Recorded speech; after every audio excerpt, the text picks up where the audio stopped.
Hello दोस्तों, मैं शुभम सिंह अपने YouTube channel winner academy W.in में आप सभी दोस्तों का हार्दिक स्वागत अभिनंदन करता हूं। आपसे एक छोटी सी गुजारिश है दोस्तों, अभी तक अगर हमारे यूट्यूब चैनल को आप सब्सक्राइब नहीं किए हैं तो सब्सक्राइब कीजिए, लाइक शेयर भी कीजिए और बेल आइकन को प्रेस कीजिए, क्योंकि आप बेल आइकन को प्रेस नहीं करेंगे तो हमारे वीडियोज़ के नोटिफिकेशन आपको नहीं मिल पाएंगे, तो आप हमारे वीडियो को उतनी आसानी से नहीं देख पाएंगे। इसलिए चाहूँगा कि बेल आइकन आप ज़रूर प्रेस कीजिए और वीडियो को देखिए। तो मैं जैसा कि बताना चाहूँगा कि आपको अभी तक हमारे 4 वीडियोज़ हिंदी के इस यूट्यूब चैनल पर अपलोड हो चुके हैं। आप आसानी से देख भी लिए होंगे और नोट्स भी बना लिए होंगे। तो जो चीज़ें अगर आपको डाउट हो वो हमारा व्हाट्सअप नंबर हम कल आपको बताए थे, उस पर आप पूछ सकते हैं। आपको रिप्लाई समय पर और पूरी सरलता के साथ मिल जाएगा। तो हम अपना व्हाट्सअप नंबर एक बार फिर आपको बताना चाहूँगा। मेरा व्हाट्सअप नंबर है 7309346180।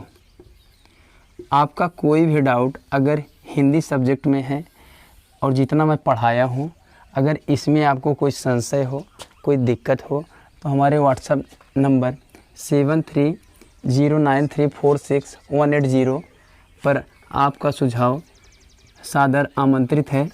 तो चाहूँगा कि आप इस पे अपने कमेंट को भेजेंगे और हम रिप्लाई भी आसानी से आपको दे पाएंगे। चाहे जो भी डाउट हो आपको, अभी तक जितनी चीज़ें पढ़ाई गई हैं और बीच में जब ये वर्ण विचार ख़त्म हो जाएगा तो इसका टेस्ट भी लिया जाएगा इसी चैनल पर। तो चाहूँगा कि आप लोग इसी यूट्यूब चैनल पर बने रहें और अपनी तैयारी अच्छे से कीजिए। तो दोस्तों, मैं कल आपको बता रहा था कि व्यंजनों का वर्गीकरण, व्यंजनों के वर्गीकरण में हम आपको बहुत अच्छी चीज़ें बताए थे और बहुत आसानी से आपको समझ में भी आया होगा।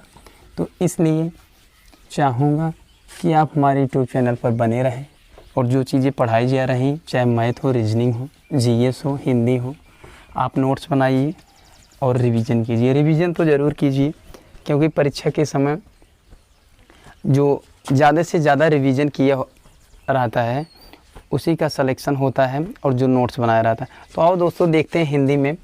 कल मैं आपको बताया था उच्चारण स्थान के आधार पर, उच्चारण स्थान के आधार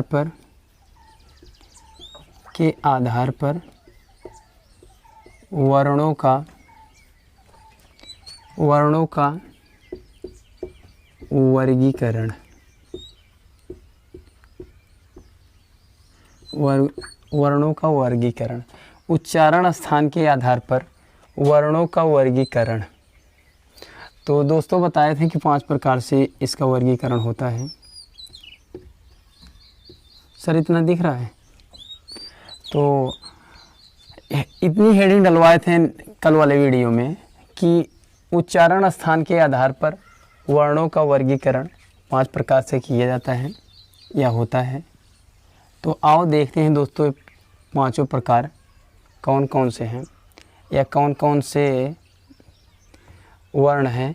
तो पहला जो है कंठ, पहला कंठ, दूसरा तालु,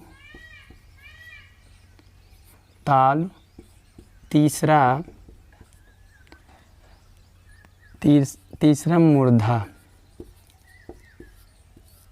और चौथा दंत और 5वां जो है ओष्ठ। तो उच्चारण स्थान के आधार पर वर्णों का वर्गीकरण 5 प्रकार से होता है। पहला है कंठ, दूसरा तालु, तीसरा मूर्धा और चौथा दंत, 5वां ओष्ठ। तो आओ देखते हैं दोस्तों वर्णों के कौन कौन से वर्ग को या कौन कौन से व्यंजन या स्वर का उच्चारण स्थान कौन कौन सा होता है। तो आओ हम डिटेल्स में देखते हैं और जानेंगे बहुत आसानी से। अभी तो मैं बताया कि उच्चारण स्थान के आधार पर वर्णों का वर्गीकरण 5 प्रकार से होता है। पहला कंठ, दूसरा तालु, तीसरा मूर्धा और चौथा दंत, पांचवा ओष्ठ। तो आओ दोस्तों देखते हैं कौन कौन से व्यंजन या कौन कौन से स्वर का उच्चारण स्थान कौन कौन सा होता है।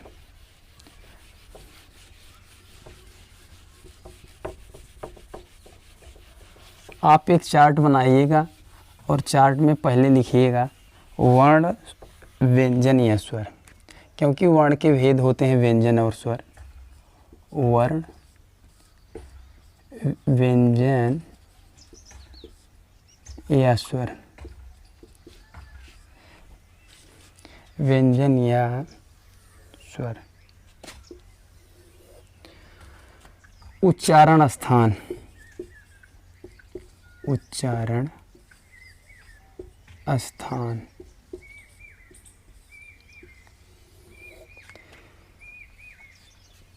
और इसका नाम क्या होता है।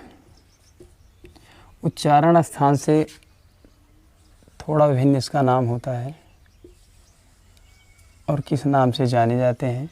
5 प्रकार आप लोगों को बताएं, जिसमें पहला कंठ, दूसरा तालु, तीसरा मूर्धा और चौथा दंत और पांचवा ओष्ठ था। दोस्तों वर्ण, व्यंजन या स्वर, क्योंकि आपको पहले ही वीडियो में बताए थे वर्ण के 2 भेद होते हैं, पहला स्वर, दूसरा व्यंजन। स्वर वे वर्ण होते हैं जो स्वतंत्र उच्चारित होते हैं, व्यंजन वे वर्ण होते हैं जो स्वतंत्र उच्चारित नहीं होते हैं। तो दोस्तों आओ देखते हैं, जैसे छोटा अ हुआ, बड़ा क वर्ग, क वर्ग और विसर्ग, विसर्ग।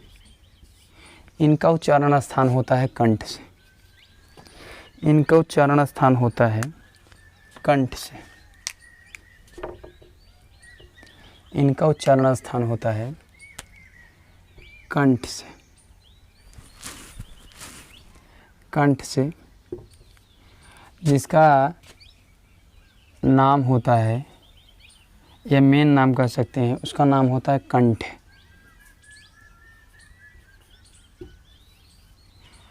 तो दूसरा जो है, अगर छोटा हो, बड़ा हो, क वर्ग या विसर्ग, इन वर्णों या व्यंजन या स्वरों का उच्चारण स्थान कंठ से होता है, जिसका सही नाम हिंदी में कंठे के नाम से जाना जाता है।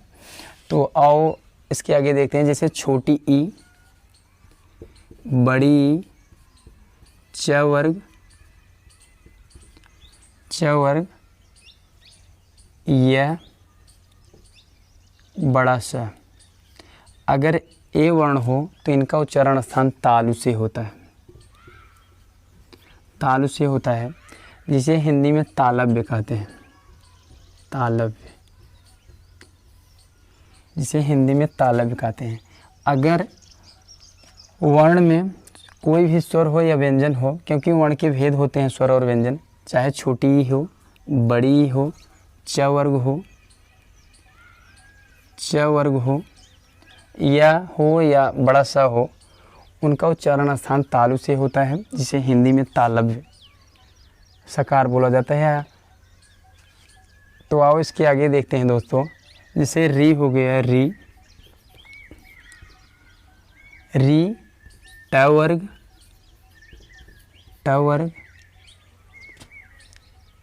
र श।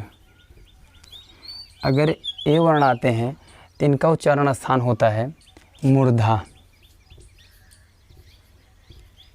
मूर्धा, जिसे हिंदी में मूर्धन्य कहा जाता है।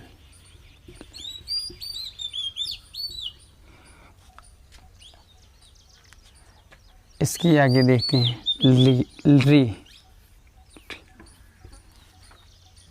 त वर्ग, त वर्ग, ल और छोटा सा। अगर ए वर्ण आते हैं तो इनका उच्चारण स्थान दंत से होता है, दंत, जिसे हिंदी में दंत कहा जाता है। दंत, दंत कहा जाता है। दंत कहा जाता है। दंत।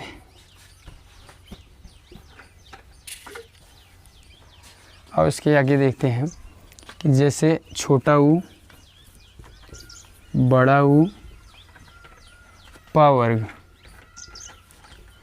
ए वर्णवाते हैं वर्ण। छोटा ऊ बड़ा ऊ प वर्ग के वर्ण आते हैं, प वर्ण के वर्ण आते हैं, तो इनका उच्चारण स्थान ऊष्ठ से होता है। ऊष्ठ, ऊष्ठ, ऊष्ठ से होता है, जिसे हिंदी में ऊष्ठ कहा जाता है। ऊष्ठ। इसके आगे ई, ऐ, तो इनका उच्चारण स्थान कंठ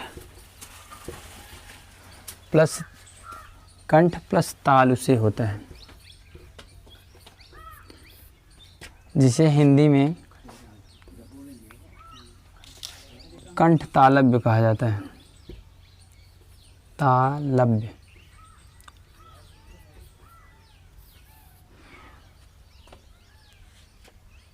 तो इसके आगे अगर ओ औ वर्ण आते हैं, तो इनका उच्चारण स्थान कंठ प्लस ओष्ठ, कंठ प्लस ओष्ठ, इसे हिंदी में कंठ ओष्ठ कहा जाता है। ओष्ठ।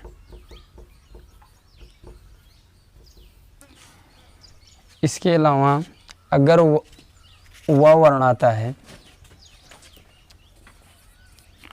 व वर्ण आता है, तो इनका दंत प्लस ओष्ठ।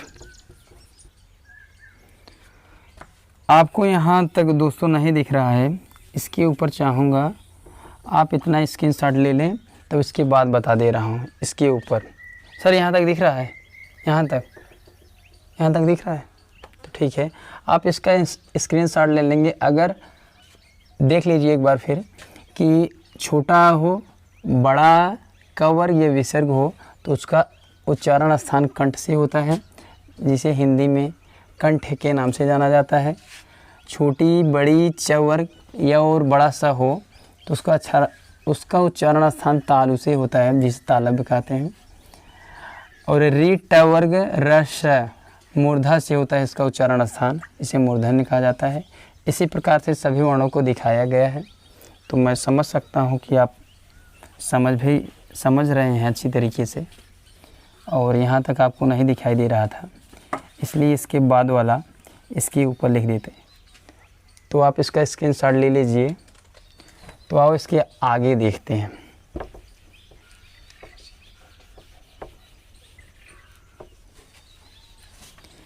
इसके आगे देखते हैं दोस्तों। यहाँ तक आपको बहुत आसानी से समझ में आया होगा। अगर आपको कोई डाउट हो तो आप हमारे व्हाट्सएप नंबर पर भेज सकते हैं, आपको रिप्लाई दिया जाएगा। तो वह हम बता रहे थे, वह वर्ण, इसका उच्चारण स्थान दंत प्लस ओष्ठ से होता है। दंत प्लस ओष्ठ, जिसे दंतोष्ठ कहा जाता है हिंदी में। दंतोष्ठ, दंतोष्ठ, दंतोष्ठ कहा जाता है। दंतोष्ठ। इसके बाद ह वर्ण आता है, जिसे स्वर तंत्र, स्वर तंत्र, स्वर तंत्र, जिसे अलजिह्वा, अलजिह्वा।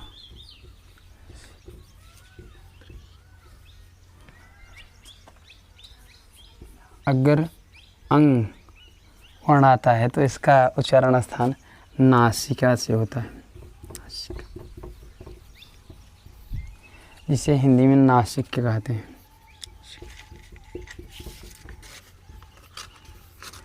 दोस्तों, अगर वह वर्ण आ जाए तो इसका उच्चारण स्थान दंत प्लस ओष्ठ से होता है, जिसे हिंदी में दंतोष्ठ कहा जाता है। अगर ह वर्ण आता है तो इसका उच्चारण स्थान स्वरतंत्र होता है, जिसे अलजिह्वा के नाम से हिंदी में जाना जाता है। अगर अंग आता है तो इसका उच्चारण स्थान नासिका से होता है, जिसे हिंदी में नासिकी के नाम से जाना जाता है। तो दोस्तों, इतनी बातें आपको बहुत अच्छे से समझ में आई। अगर कोई आपको दिक्कत हो रही हो तो वीडियो ख़त्म होने के बाद हमारे व्हाट्सएप नंबर पर आपसे बार बार कह रहा हूँ कि आप अपना डाउट रखेंगे और आपको रिप्लाई भी मिलेगा। तो आशा करता हूँ कि ये सब चीज़ें आपको बहुत अच्छे ढंग से समझ में आई होंगी। तो आओ इसके आगे देखते हैं दोस्तों।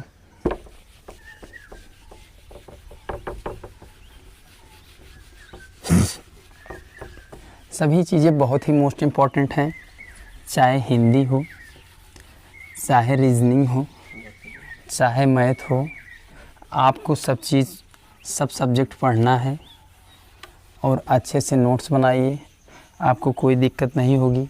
हमारी टीम यहाँ आपके लिए निरंतर प्रयास इस YouTube channel winner academy w.in पर कर रही है। तो आपको बना बनाया जब नोट्स मिल रहा है दोस्तों, तो क्यों आप देरी कर रहे हैं?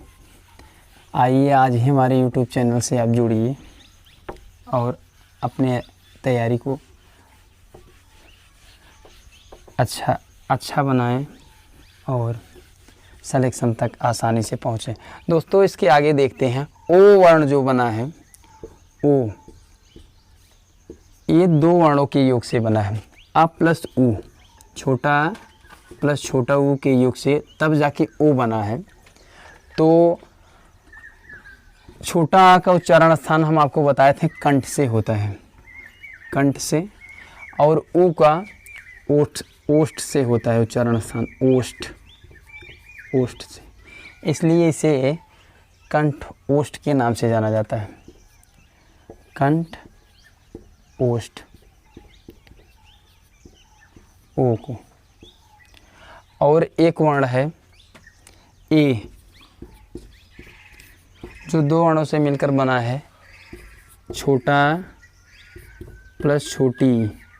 अ का उच्चारण स्थान कंठ से होता है और ई का उच्चारण स्थान तालु से होता है। इसलिए इसे कंठ तालु के नाम से जाना जाता है, कंठ तालु के नाम से जाना जाता है। ये सब चीज़ें बहुत ही मोस्ट इम्पॉर्टेंट हैं, पेपर में एक बार नहीं हज़ारों बार पूछी गई हैं। तो चाहूँगा नोट्स में जो चीज़ें इम्पॉर्टेंट आपको लगे, या कोई भी टीचर आपको पढ़ा रहा है तो इम्पॉर्टेंट बता रहा है तो आप स्टार बनाकर या मोस्ट इम्पॉर्टेंट करके लिख लें, क्योंकि आपको बहुत आसानी होगी समझने में कि मोस्ट इम्पॉर्टेंट था, पेपर में पूछा गया था, इसलिए बताया जा रहा है। तो आप इतना नोट करेंगे। अन्य वर्ण है जो किसी न किसी वर्णों के योग से बने हैं और उन्हें क्या कहा गया है,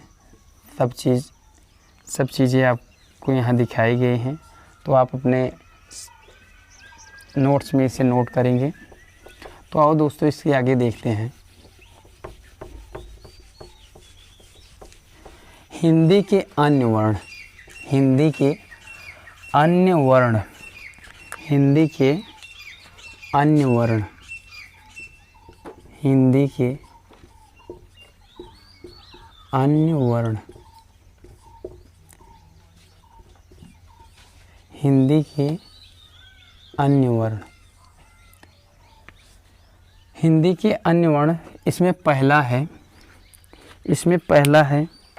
आयोग वाह, पहला है आयोग वाह, आयोग वाह। हिंदी के अन्य वर्ण आयोग वाह दो प्रकार के वर्ण होते हैं। जिसमें से पहला है अंग, दूसरा है अंग, पहला है अंग, दूसरा है अंग अ, जिसे अनुस्वार के नाम से जाना जाता है और इसको विसर्ग के नाम से जाना जाता है, विसर्ग के नाम से। हिंदी के अन्य वर्णों में पहला है आयोग वाह वर्ण, दो प्रकार से होते हैं, दो होते हैं अंग और अह, जिसमें अंग को अनुस्वार के नाम से और इसको विसर्ग के नाम से जाना जाता है, विसर्ग के नाम से जाना जाता है। तो दोस्तों एक नोट पॉइंट है, इसमें आप लिख लीजिएगा या नोट कर लीजिएगा, नोट पॉइंट है, इनका प्रयोग व्यंजन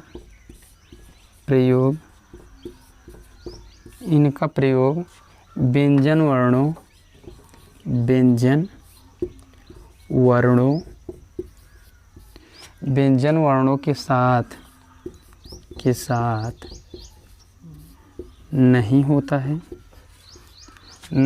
होता,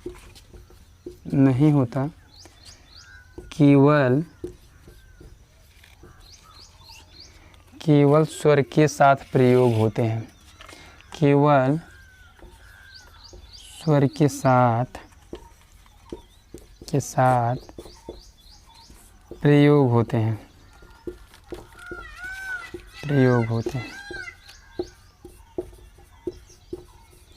दोस्तों नोट पॉइंट्स है, अपने सब्जेक्ट में नोट कर लीजिएगा। इनका प्रयोग व्यंजन वर्णों के साथ नहीं होता है, केवल स्वर के साथ प्रयोग होते हैं। तो आओ इसके आगे देखते हैं दोस्तों।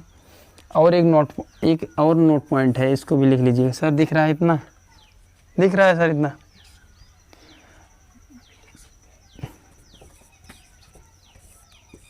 एक नोट पॉइंट और है, पहला नोट पॉइंट, ये दूसरा है। इनकी सदैव दो मात्रा मानी जाती है,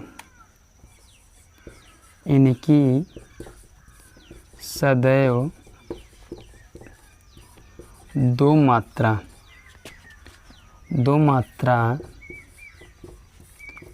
मानी जाती है,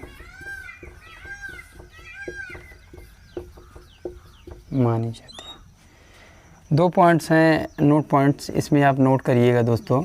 पहला है इनका प्रयोग व्यंजन वर्णों के साथ नहीं होता है, केवल स्वर के साथ प्रयोग होते हैं। और दूसरा पॉइंट है इनकी सदैव दो मात्रा होती है। आप इसको ध्यान में रखेंगे, जब छंद पढ़ाऊँगा तब उसमें आप समझेंगे कि सर जब वर्ण विचार पढ़ा रहे थे तब उसी में बताए थे कि इनकी सदैव दो मात्रा होती है। तो छंद में इस तरीके से डिनोट किया जाता है या प्रदर्शित किया जाता है दो मात्रा को। तो इतनी चीज़ें आपको बहुत आसानी से समझ में भी आई होंगी और आशा करता हूँ कि आप समझ भी पा रहे हैं। अगर इसके अलावा कोई भी डाउट हुआ तो मैं बार बार कह रहा हूँ कि हमारा व्हाट्सएप नंबर 7309346180 पर आप सादर आमंत्रित हैं। अपना डाउट लेकर आपके डाउट्स क्लियर किए जाएंगे। सिर्फ आप पढ़ते रहिए इसी तरीके से और नोट्स बनाते रहिए। तो दोस्तों हिंदी के अन्य वर्णों में हम देखें, पहला था आयोग वा दो वर्ण होते हैं जो आपके सामने लिखे गए हैं। पहले को अनुस्वार के नाम से और दूसरे को विसर्ग के नाम से जाना जाता है। इसमें दो नोट पॉइंट थे। पहला, इनका प्रयोग व्यंजन वर्णों के साथ नहीं होता है, केवल स्वर के साथ प्रयोग होते हैं। और दूसरा है इनकी सदैव दो मात्रा मानी जाती है। इनकी इस तरीके से जब छंद में आएगा तो हम दो मात्रा गिनेंगे। तो छंद आपको बहुत ही अच्छी तरीके से हम पढ़ाएंगे दोस्तों यूट्यूब पर, बहुत अच्छे से, कि आप आशा नहीं कर सकते कि इतने अच्छे से पढ़ाया जाएगा। तो बहुत बढ़िया रस और छंद दो चैप्टर्स ऐसे हैं जो आपको बहुत ही अच्छा पढ़ाया जाएगा। इसके अलावा साहित्य अकादमी, ज्ञानपीठ, व्यास, ये सब चीज़ें यूट्यूब पर बहुत कम ही लोग पढ़ाते हैं, लेकिन आप इस यूट्यूब चैनल के साथ बने रहें तो आपको सब चीज़ें पढ़ाई जाएंगी। अगर हिंदी सब्जेक्ट के अंदर जितनी चीज़ समाहित हैं सब चीज़ आपके सामने रखी जाएंगी। अगर उसमें आपको कोई डाउट होगा तो आपके डाउट्स भी क्लियर किए जाएंगे। तो इसलिए चाहूँगा दोस्तों आप हमारे यूट्यूब चैनल के साथ इसी तरीके से बने रहें और आपका विश्वास बना रहे। हमारी टीम आपके लिए निरंतर परिश्रम कर रही है। आपके लिए अच्छे से अच्छे तथ्य जो महत्वपूर्ण हो सकते हैं आपकी परीक्षा की दृष्टि से, तो वो उपस्थित हो रहे हैं, आपके सामने उपस्थित कर रहे हैं। तो आप अपने नोट्स में प्रॉपर तरीके से लिखिएगा और समय पर तैयारी कीजिएगा और सफलता तक पहुंचिएगा। तो आओ दोस्तों इसके आगे देखते हैं। इतनी चीज़ें आपको बहुत आसानी से समझ में आए होंगी। तो आओ इसके आगे देखते हैं कि इसके आगे 2 नोट्स पॉइंट थे, इसको आप ज़रूर ध्यान में रखेंगे। हिंदी के अन्य वर्ण अभी आप देख रहे थे। तो इसके बाद आता है दूसरा पॉइंट। दूसरा पॉइंट आता है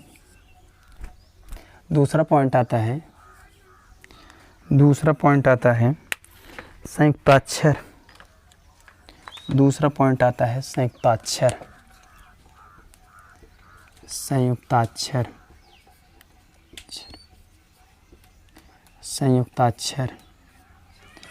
तो ये 4 होते हैं।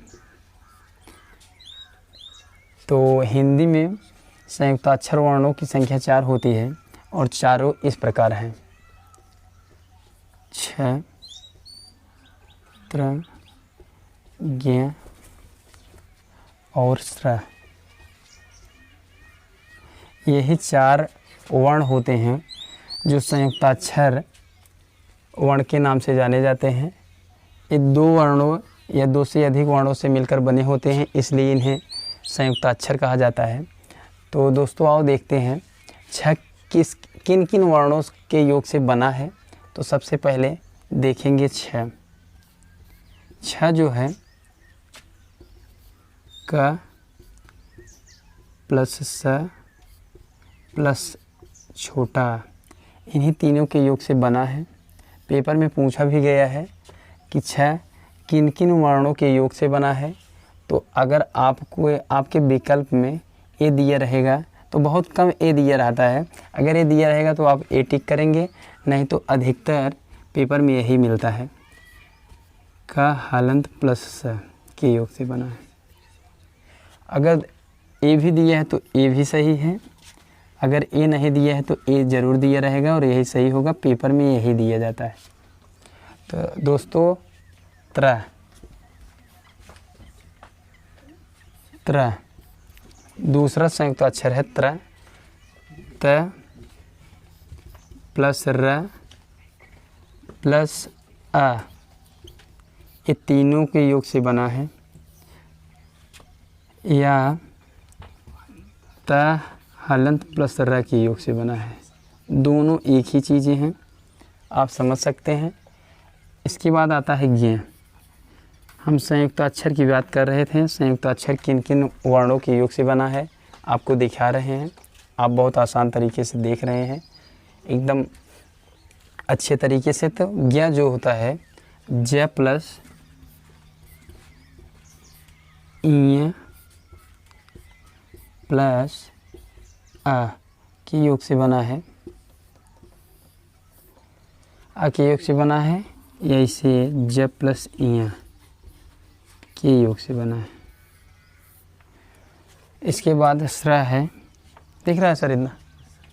स्र जो है बड़ा सा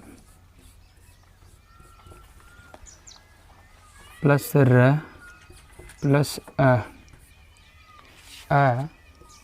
इसके योग से ये आपको दिए रहेगा। ये दोनों ही सही है।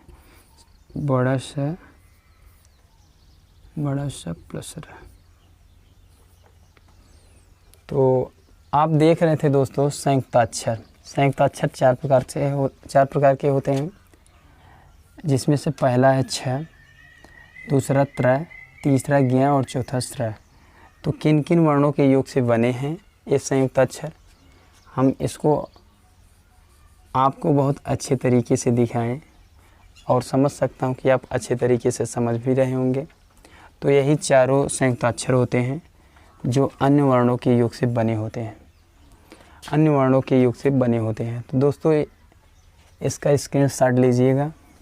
इतने का बहुत ही मोस्ट इम्पॉर्टेंट क्वेश्चन है, पेपर में कई बार पूछा गया है। चाहूँगा कि अपने नोट्स में आप अच्छे तरीके से नोट करें और रिवीजन करते रहें, क्योंकि रिवीजन पढ़ाई के समय बहुत ही अच्छी क्रिया है।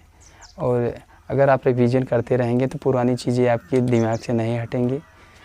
कभी काल होता है ऐसे बहुत से बच्चे नोट्स बना लेते हैं लेकिन उसका रिवीजन नहीं करते हैं, तो बाद में पेपर दे के आते हैं तो वो पछताते हैं कि खास मैं रिवीजन किया होता तो ये क्वेश्चन कर पाता। तो इसलिए चाहूँगा कि आप लोग नोट्स बनाइए और रिवीजन ज़रूर कीजिए। तो आपको इतनी चीज़ें बहुत अच्छे से समझ में आई, तो आओ इसके आगे देखते हैं दोस्तों।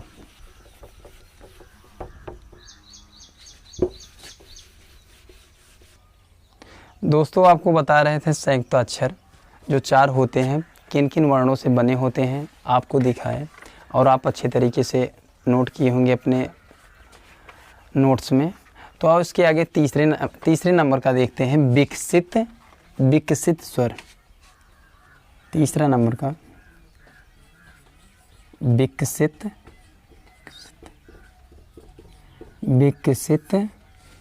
स्वर।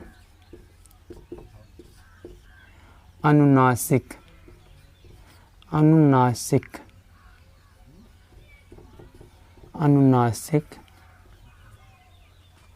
चंद्रबिंदु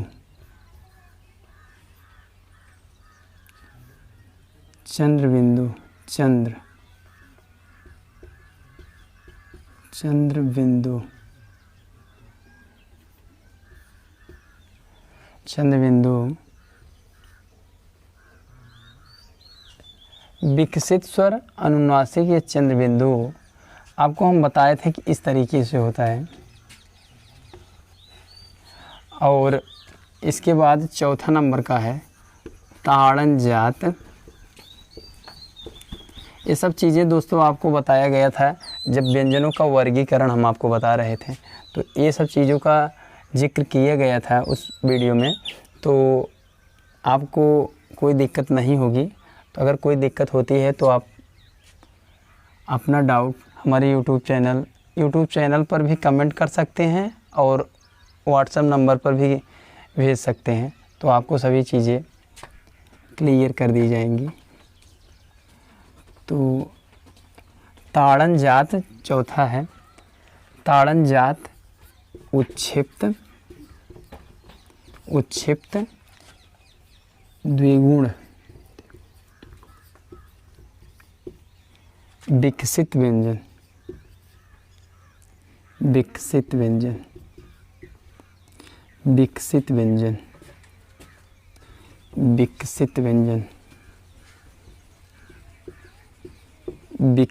व्यंजन।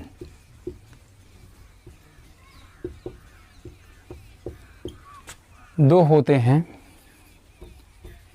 ड और ढ।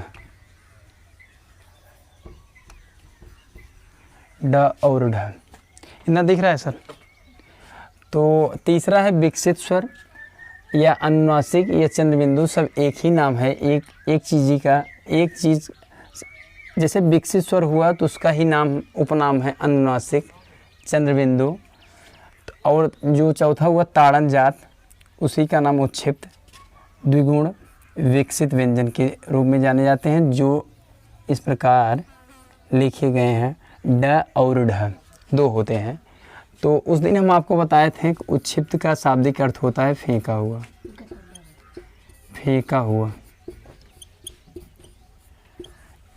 ये दोनों बहुत मोस्ट इम्पॉर्टेंट क्वेश्चन हैं और इसमें कुछ नोट पॉइंट हैं जो आपको हम बताने जा रहे हैं। तो आप इसको अपने नोट्स में लिखिएगा और इसके जो नोट पॉइंट हैं उसको भी आप नोट करिएगा। तो आओ देखते हैं इसके नोट्स पॉइंट कौन कौन से हैं। तो पहला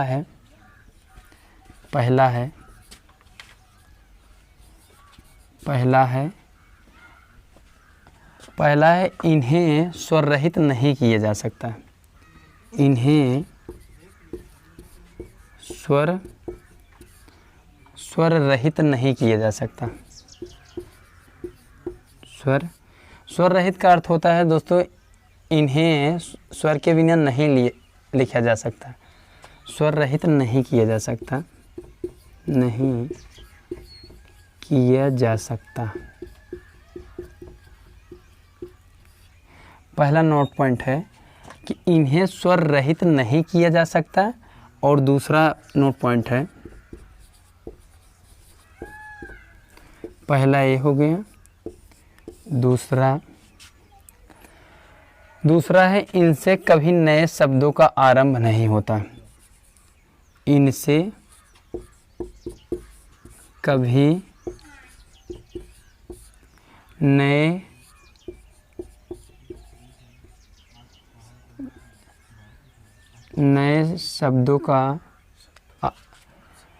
शब्द का आरंभ नहीं होता। आरंभ नहीं होता है। दोस्तों इसमें दो चीज़ें नोट पॉइंट में बताई गई जो बहुत ही मोस्ट इम्पॉर्टेंट है, तो आप ध्यान में रखेंगे इन बातों को कि इन्हें स्वर रहित नहीं किया जा सकता। पहला नोट पॉइंट है इन्हें स्वर रहित नहीं किया जा सकता, और दूसरा नोट पॉइंट है इनसे कभी नए शब्दों का आरंभ नहीं होता। चाहे आप देख लेंगे जो उच्छिप्त या विकसित व्यंजन ड और ढ हैं, इनसे कभी नए शब्दों का आरंभ नहीं होता, इन्हें स्वर रहित नहीं किया जा सकता। तो ये सब चीज़ें बहुत ही मोस्ट इम्पॉर्टेंट है, आप अपने नोट्स में लिखिएगा। इसके आगे देखते हैं पाँचवें नंबर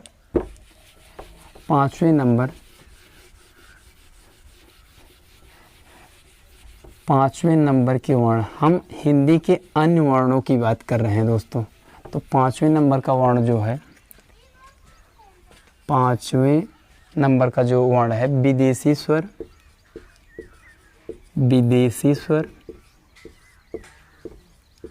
विदेशी स्वर या आगत स्वर, मेहमान स्वर, अर्धचंद्र बिंदु वाले जो स्वर होते हैं या वर्ण होते हैं, अर्धचंद्र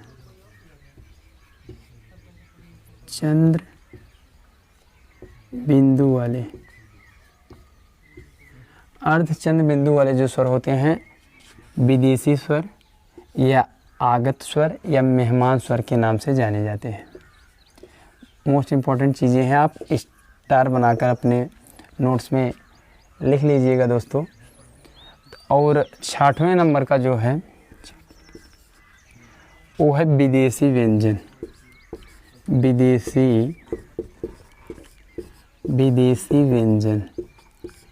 विदेशी व्यंजन जो होते हैं 5 होते हैं,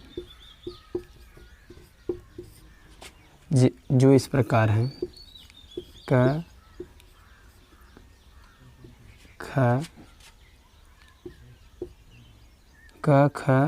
ग, ज, फ।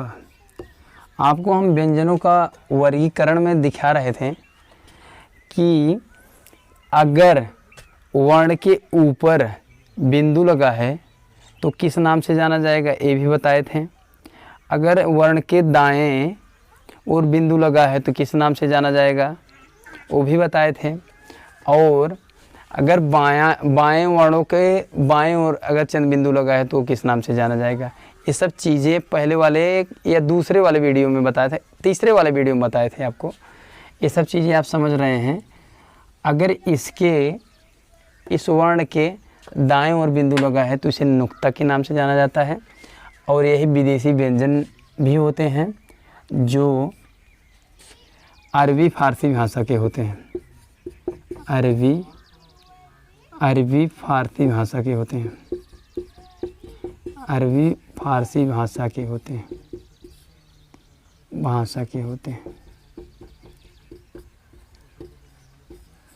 तो ये सब चीज़ें मोस्ट इम्पॉर्टेंट है दोस्तों। आप अपने नोट्स में अच्छे तरीके से लिखिएगा और स्टार बना लीजिएगा। बहुत ही मोस्ट इम्पॉर्टेंट चीज़ें हैं, पेपर में पूछी जाती है। और पेपर का लेवल तो भाई अब धीमे धीमे बढ़ रहा है और आप समझ नहीं सकते कि कहाँ कहाँ से क्वेश्चन पूछा जा रहा है। अगर हिंदी सब्जेक्ट उस पेपर में बताया गया है कि भाई सिलेबस में अगर हिंदी सब्जेक्ट है तो हिंदी के अंतर्गत जितनी भी चीज़ें आती हैं सब आपको पढ़ना पड़ेगा। पेपर वाला पूछ भी सकता है एग्जामिनर कि ये चीज़ें हैं, आप उसके लिए कोई लड़ झगड़ नहीं सकते, क्योंकि वो पहले ही बता दिया है कि इस वैकेंसीज़ में हिंदी सब्जेक्ट के अंतर्गत जितनी भी चीज़ें आती हैं या हिंदी सब्जेक्ट पूछा जाएगा तो हम समझ सकते हैं कि हिंदी सब्जेक्ट में जितनी चीज़ें आएंगी सब हमें पढ़ना पड़ेगा और नोट्स बनाना पड़ेगा। तो आओ दोस्तों इसके आगे देखते हैं वर्णों की संख्या। हिंदी में वर्णों की संख्या बहुत ही मोस्ट इम्पॉर्टेंट क्वेश्चन है। हिंदी में वर्णों की संख्या, वर्णों की संख्या, वर्णों की संख्या,